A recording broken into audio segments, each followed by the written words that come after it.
Hello, hello. Favorite time of the month when we get to hear from Lindy. So excited for these calls. And we have till 10:30, so we can just dive right in. And hopefully you can share your screen and I'll add people as they join and we'll go from there. Sounds good. All right, there's my screen. Okay. I'm gonna see if I can move this. There you go. I don't like it when you guys can see all my notes. Okay, so Henrietta, I adjusted how I was gonna present on this based off of what you commented on. And it is important. So to recognize how our worldview, how our history impact how we think, how we act, how we behave. And so today I'm going to kind of take a different approach because there's always individual little strategies we can use to deal with discouragement. But this is actually something I do a lot of with clients, especially when we start talking about trauma, when we start talking about feelings of shame and unworthiness. Understanding where those come from really helps us start to shift our view and our perspective.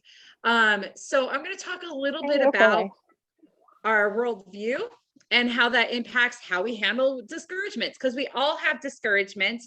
Michaela and I were talking through about like winter, especially in places where it gets really cold, like back east here in Utah, especially we get this really bad inversion here in Utah, like not having so much sunlight, everything being dead, all those things kind of impact our mood. When we're trying to make changes and we have setbacks, we can feel discouraged, but our history and how our history impacts us can really impact how we try to deal with those discouragements. So I'm going to share a little family systems theory with you guys. And this was by a psychologist named Olson. I learned about this years ago when I was working with couples and families that had been through infidelity and different things. And understanding the family system that you came from actually really impacts how you think and view yourself, family systems, communities, the world, all those different things. So there's two functions to family systems. This is adaptability. How does families adapt to and cope with changes? Because as a family unit, we all deal with changes. And so when we're looking at adaptability, we're looking at what is the family's ability to adapt. Like, for example, all of you, if you're moms, we've had to adapt through different stages of momhood, right? For Michaela and I, and if there's any other twin moms, dealing with infant twins is a very different process than dealing with them when they're older. Any stage of being a new mom, or going from little kid stage to big kid stage, those all change how the family needs to adapt.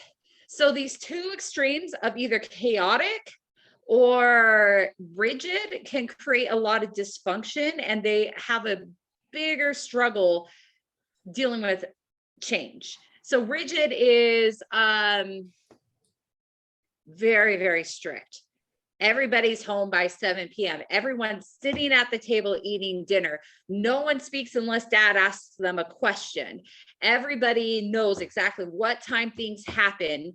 And nope, can't do that. We have this at 4 p.m. and I can't do anything else. So there's no flexibility in how the family copes with circumstances. On the opposite side, you have chaos, where maybe the family never sits down for dinner together. The kids are just spending for themselves.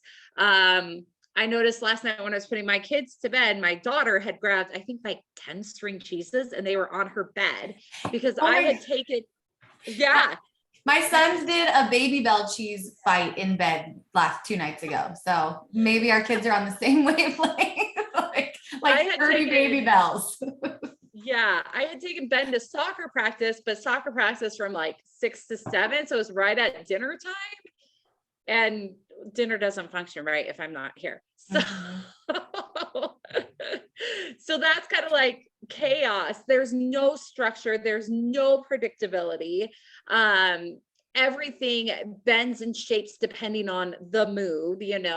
I see a lot of chaotic families if there's someone in the family that has a chronic illness, whether it be mental or medical. Chaos can, when someone like a diagnosis of cancer or something, kind of create chaos in the house. And sometimes we go on the spectrum depending on the circumstances. But as you can imagine, we want to be kind of closer to this middle range where there's functional, where there's flexibility, but there's still some structure. The kids can expect they're going to get fed and when they're going to get fed. They know when their bedtime is, but we adjust if we have a dance recital or a vacation or whatever it may be. There's some adaptability there. It tends to become dysfunctional when we're on those opposite ends of the spectrum. And that's also where we tend to see a lot of neglect and abuse happen in more of those extreme circumstances. Family cohesion is when you're close as a family member. So if you think about your own family, how close emotionally do you feel to them? How connected do you feel to them? Are you one of those families where you guys see each other on the holidays and that's about it? Are you one of those families where you guys talk on the phone as adults? What was it like as a child?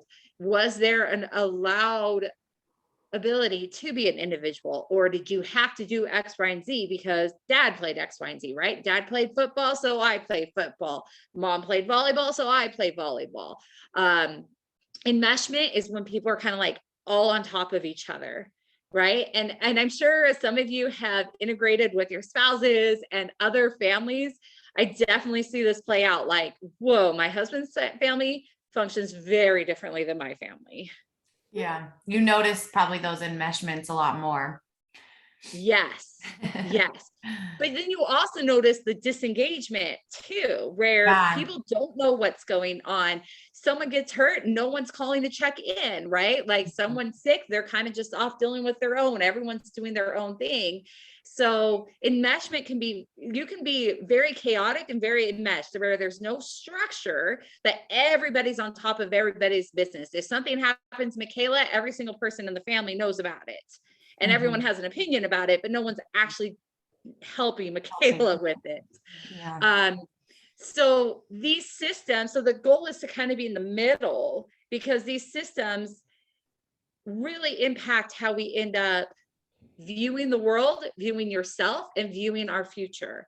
So I brought up the systems, and then this is what they call the triad, the trauma triad, or the trauma triangle, because most of us at one level or another have had some sort of trauma or difficult experiences, either through our family systems, our family of origins, or through our life experiences that impact how we view ourselves, how we view the world, and how we view the future. And our ability to deal with discouragement and challenges depends on understanding how those systems and how those experiences impact how we view these three things, because we will continue to have challenges. So for example, I grew up in a family where my parents moved to California. We didn't have any immediate family in our hometown. But my mom was really big on building connection. So like every Christmas Eve, we would have whoever else didn't have family in our hometown for Christmas Eve dinner. And I grew up on a Christmas tree farm. So like that was busy time for us. Like we couldn't travel. So like I grew up in a family where my family connections, like we had adopted grandma and grandpas in our hometown, you know, like I didn't have extended family that we were close to at all, but my family was close, you know. My husband would think my family was more meshed, whereas I view it as more, no, we're connected. Like when I was in college, I talked to my sisters every Sunday. Now as adults, I don't talk to them every Sunday, but we talk frequently. My husband, I couldn't tell you the last time he talked to his brothers, and they live 15 minutes away. So our systems are very different. So the way we view the world, and we've had to navigate what that looks like for our family. Like we've had to navigate, okay, what do traditions look like for us, since we don't have the family unit, that the extended family unit that we would want.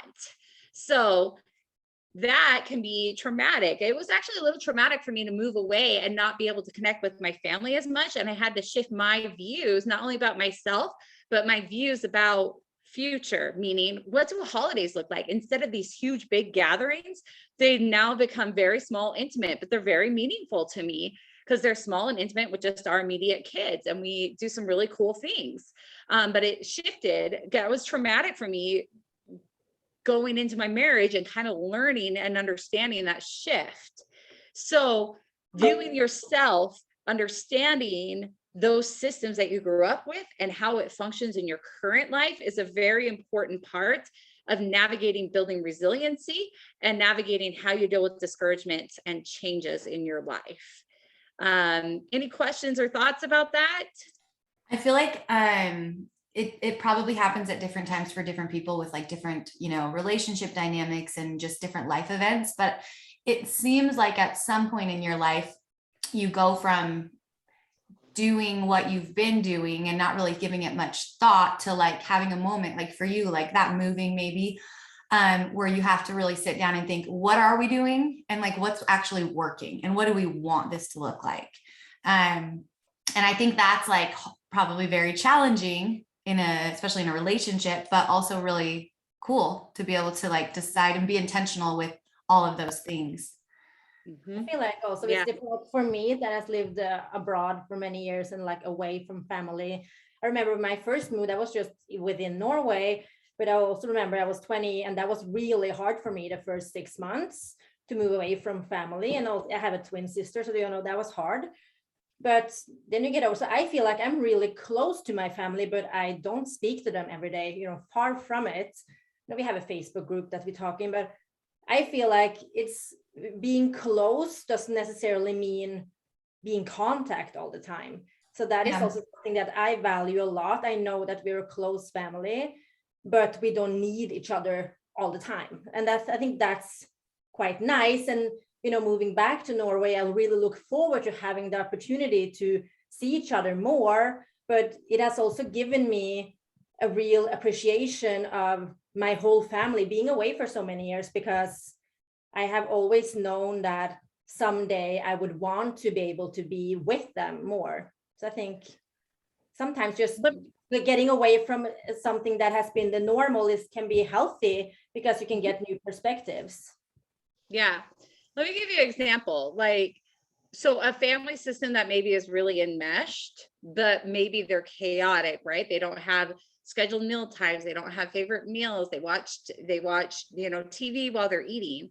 Someone that comes from that type of system, going from that to the mindset of it's okay to leave to go to the gym. It's okay to cook a healthy meal. It's okay if you don't want to eat the same thing that maybe your spouse wants to eat, right? Like some of those mind shift things that for some of your clients or people to hear from that are working with the Hungry Fitness, like understanding what your system was growing up and what was allowed is really important as you try to work through some of the mental blocks that you're trying to figure out in order to make the lifestyle changes you want to make. Yeah, definitely. I feel like the enmeshment really plays a big role in like healthy choices. Like maybe it's a good thing. Maybe everyone's, taking really good care of themselves and like you're motivated and it feels supported in that way. But if you don't, looking at it like that, and how can I choose differently for myself and know that that's okay. And it doesn't need to be like I'm hurting people or I'm disappointing people or. Mm-hmm. Yeah. And the reason I bring up this triangle again, because if we look at traumatic experiences we've been through and been like, oh, it's my fault. Oh, I'm broken. I'm never going to be able to fix. And then that goes back to the views of the future. Well, why do I try? I keep messing up. I keep making mistakes. So why do I even try? And then, well, no one in the world is going to understand. I can't trust anyone. So I might as well keep just doing the same thing because it doesn't matter.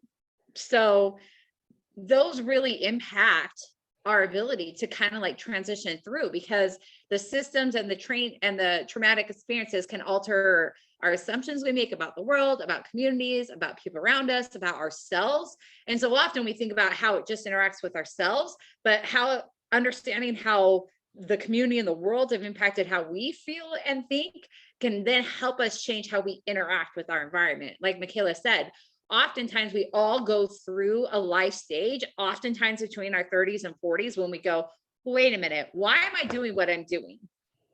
People refer to it as like that midlife crisis, but it's really about taking another step into your identity and living your life in a more authentic way that is for you, and learning to love and honor what feels right to you.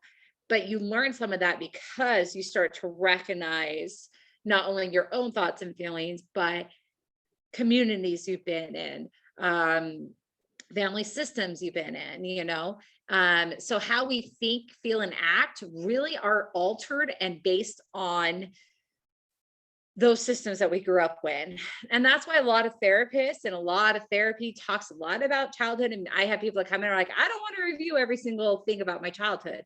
That's fine. I don't believe if people don't want to, I'm not going to force them to.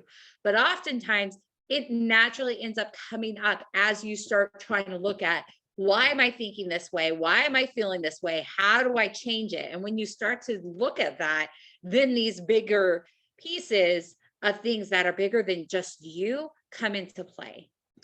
So one of the things that ends up happening is faulty core beliefs. Now, I know this is something that comes up for most women, and I know it's something I see Henrietta post about. I know Michaela posts about self-care. Hey, I think you posted about it last week, Michaela, like, yes, you deserve to eat breakfast before your kids. Yes, I have been so guilty of eating the scraps of my children's food as I'm running out the door.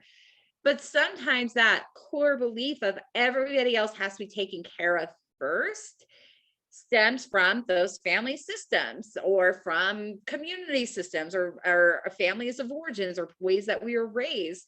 And so it's a long-standing view of, I am the mom, I have to take care of everybody else. People are expecting me to take care of everybody else. The world says this is who I'm supposed to be.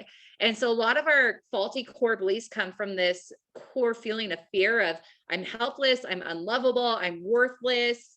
And so when we start to test those beliefs about ourselves, then we start to treat ourselves differently, such as, you know what? Yes, I deserve to sit down and eat breakfast. It's okay if I take care of myself first. I try to get up and go to the gym early in the morning, but then like last night, I ended up staying up late, chose to spend some quality time with my husband. So I made the conscious choice. Nope, I need at least 7-8 hours of sleep. So I'm not doing my 5 a.m. workout this morning. So I have 30 minutes after this to go walk. So being able to test those assumptions and say, I'm still worthy, I'm still good enough, but I can make adjustments, is an important part of being able to deal with discouragements. Because in the past, I would have been frustrated, like, oh, I got to stick to my routine, I got to stay on point.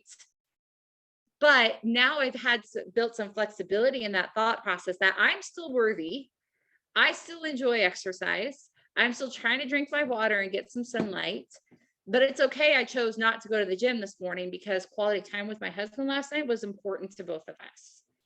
And testing some of those and adjusting those beliefs of going from I'm helpless to I'm enough. I don't have to believe and think the same way that I did growing up. Do you Is an feel important like, step.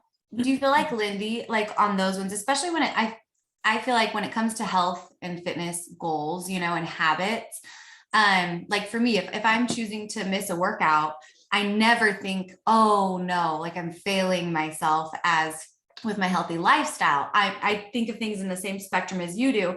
But I think when you're starting out with new habits, it's easy to feel like a failure when you make those adjustments. And I think it comes down to like really having that identity shift, like choosing to really believe like I am a person that takes care of myself. And for you, like taking care of yourself looked like quality time, and that trumped physical exercise. But like, you're going to get in movement throughout the week. Like that doesn't mean, you're failing in exercise. But like, if you don't believe that, then it's hard to tell yourself that, I think. Right? Bingo. Yes. And that's why we have to look at those faulty core beliefs. And that's where like, honestly, I have really mixed feelings about affirmations, because if you are just saying them at a surface level, they're not going to stick because you haven't addressed what you don't believe about yourself underneath. Those affirmations will work if you start to believe that about yourself. Yeah. So I think a lot of it too, and I don't know, maybe it's just me, is it's kind of a maturity thing, because I feel like when you go in your 20s and even 30s, you're just like do or die, like you want to go hard on everything, and you get to a certain point, and I really have noticed that the last couple of years, where you're like, oh, it's okay if I don't do this, and it's okay if I don't do that, but this stuff would have been great to be taught when I was younger, because you have that mentality where you want to literally, at least I did, literally do it all. And you run yourself to the ground to where you literally will do it all. And I think that it does take some time, getting older, to realize, oh, I don't have to do that, or I don't care if my husband, doesn't spend time with me, I'm going to go work out, or vice versa. You know what I mean? Like, I think you can it's zoom too out close on to like the bigger picture, right? Yeah. Yeah. You're And it's not a so maturity thing. It's just something that I think you have to learn too. I think your also the life experience. changes so much from like being just you, and then maybe being in a partnership or in a relationship, and then you get your first kid, and then suddenly you have three kids. Like that life changes because you're three, or you're a lot more busy when you have three kids from when you were just a couple. Or so that's why we also have to change our expectations on what we're able to get in, because there's just not enough time because now you're taking care of not just yourself, you're taking care of others.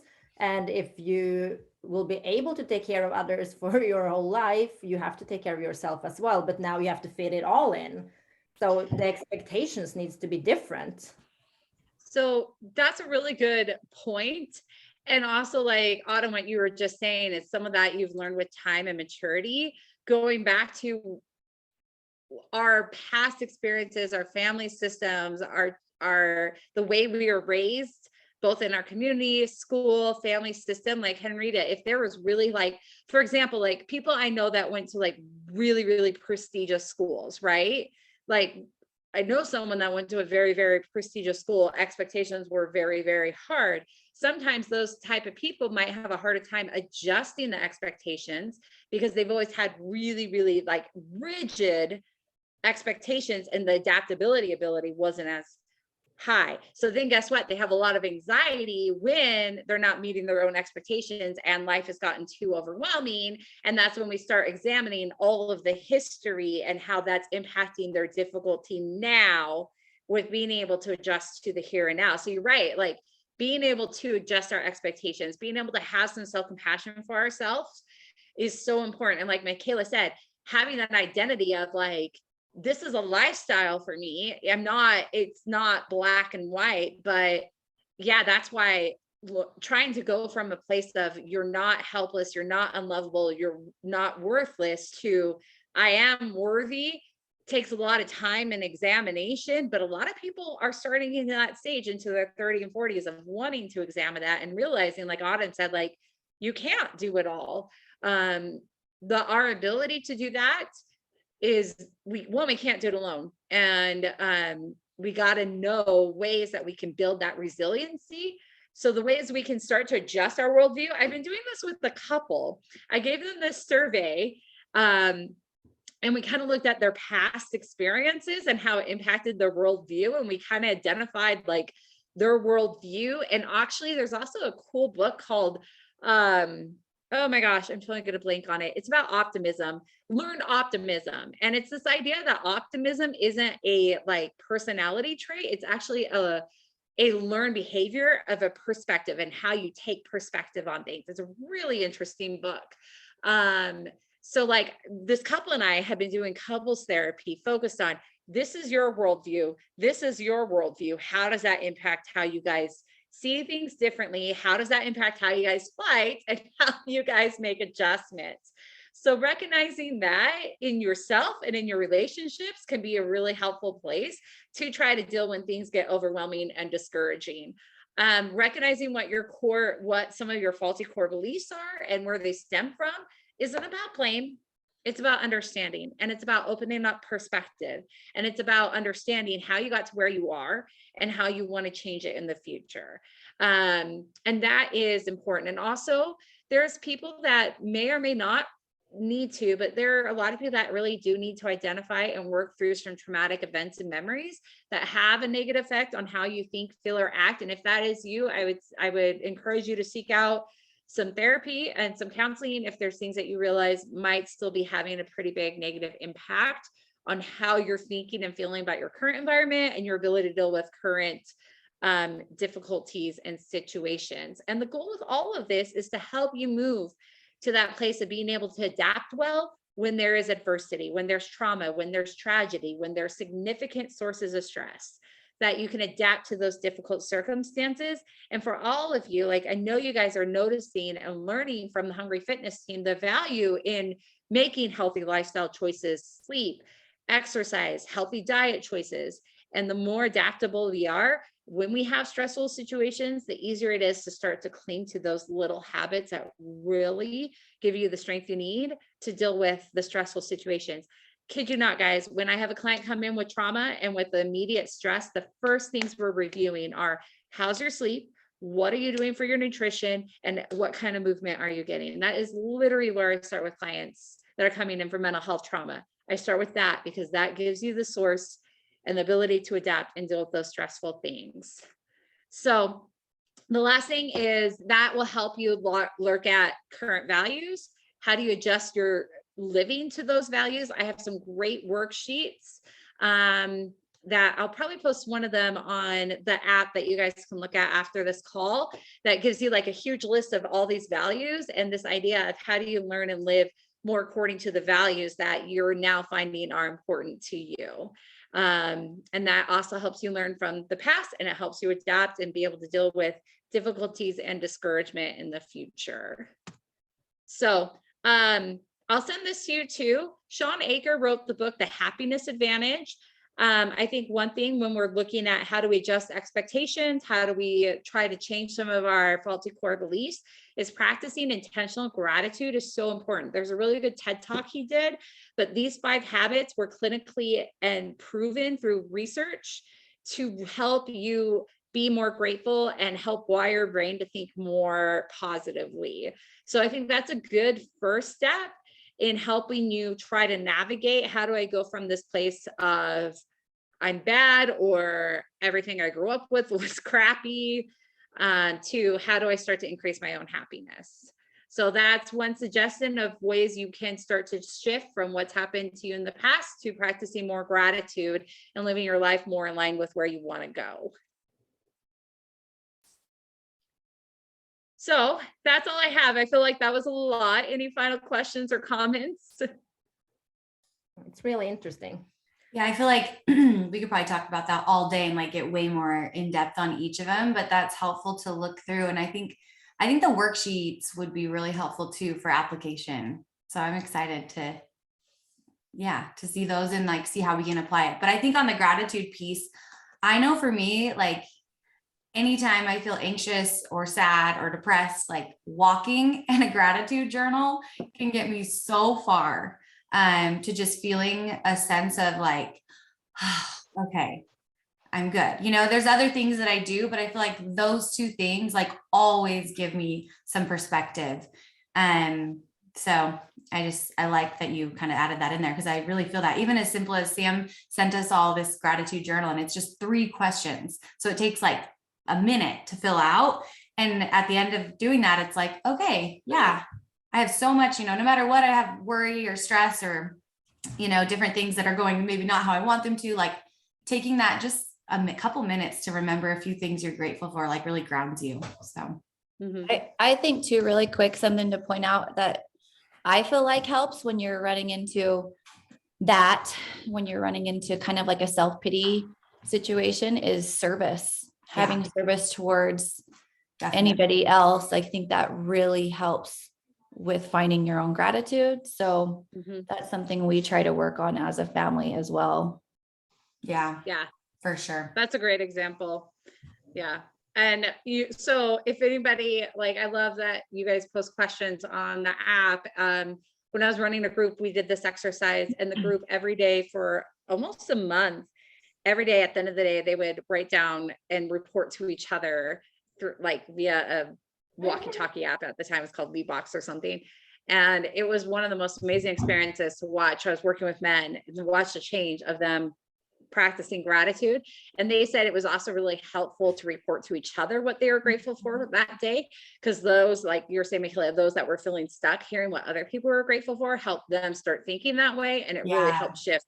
Like one of the most amazing experiences I've had in my career to watch that group shift as they did that exercise for a month. I love that. We should do that. Maybe in the, on the, like the random discussions. I was just looking to see we'll think of probably that one would be the best thread for that. We could just, at the end of the day. I'll post the Sean Aker TED Talk on that one then for that thread. Cool. Thank you so much. Thanks for joining, everyone. Right. Thank you so much, Lindy. We'll see you next month and in the app. Sounds good. Thanks. Bye, guys. Bye, everyone.